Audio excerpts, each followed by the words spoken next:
The Demon in the America Church, 1955. The screaming started before the doors were unlocked. On a cold Sunday morning in 1955, parishioners gathered outside a small Catholic church in St. Louis, Missouri, waiting for Mass. Inside, something was already wrong.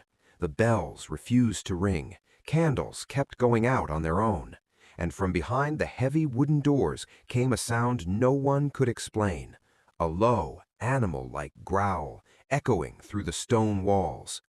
When the priest finally opened the doors, the smell hit first: rot, sulfur, burnt hair. Near the altar, a 14-year-old boy was kneeling alone.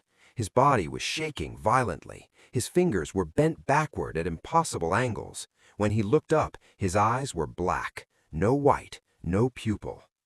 The boy had been brought to the church after weeks of violent behavior, speaking Latin he had never learned, knowing private sins of strangers, and being thrown across rooms by invisible force.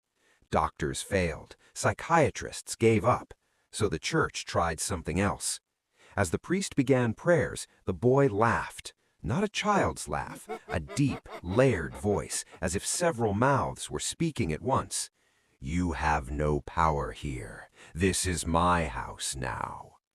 The crucifix on the altar slid across the table by itself and shattered on the floor.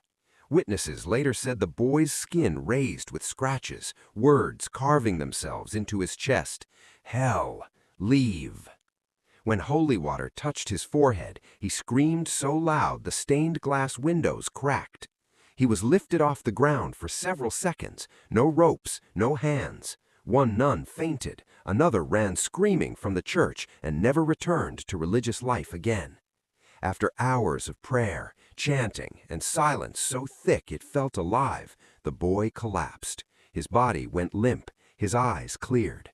The priest later wrote in his private journal, "Whatever was in that child did not come from the mind. It knew us. It hated the church, and it did not want to leave." The boy survived. He never spoke of that day again, but the church quietly sealed the confession room where it happened. The walls were repainted, the records were locked, and to this day, caretakers claim that if you stand alone inside that church after midnight, you can still hear it, scratching behind the altar, whispering softly, "I'm still here. Please like, share, and follow for more."